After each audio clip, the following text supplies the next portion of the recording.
Hi, I'm Margaret at Mueller Guide, and today what I want to share with you is some ways to make your cooking a lot kinder to your back.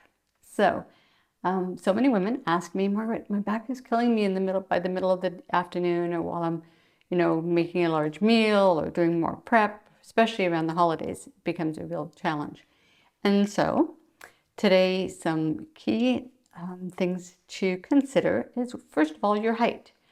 I'm only 5'1½", and at my height, the average countertop is the perfect height for me because, as you notice, my elbows should about a 90-degree angle so that when I'm chopping vegetables or doing any prep work, it's all at the right height for me.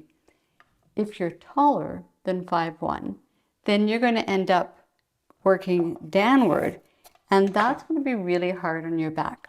And so one of the things you could introduce is a simple stand that you get at IKEA, which would allow you then to bring your cutting board and your work surface to your height.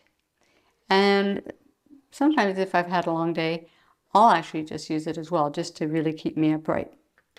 Now, the other thing that's really helpful is if you could, especially when you're doing lots of forward work, if you're having to stir or chop some heavy vegetables, would be to be able to open a cupboard door and place your foot inside the cupboard.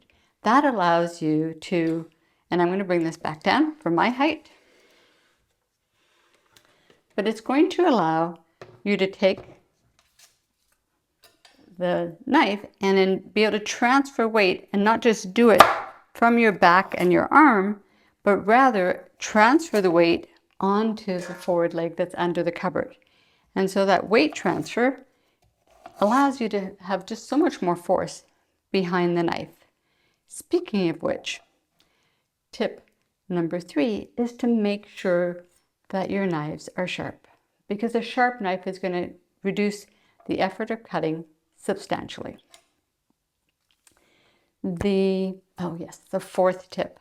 The fourth tip is to just pace yourself and maybe decide you're going to do the carrots before lunch, you're going to do the beans after lunch, and you'll do the potatoes, after you have an afternoon rest. To not feel like you have to do all the meal prep at once.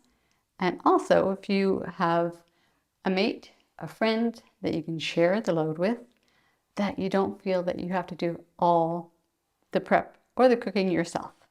So being able to distribute the tasks is also really helpful. The last thing would be to just consider simpler recipes. Oftentimes I'll be looking, at a recipe and going, shoot, I don't have that, and I don't have that, and I don't have that. And I'll go, actually, I'll get by even without those things, and it tastes just as good. And so even, when you're considering, how many different ingredients, you might just want to make things a little bit easier for yourself. So I hope these tips are really helpful for you in the cooking prep, specifically in terms of chopping vegetables. I'm Margaret at Mueller Guide. Thanks for joining me today.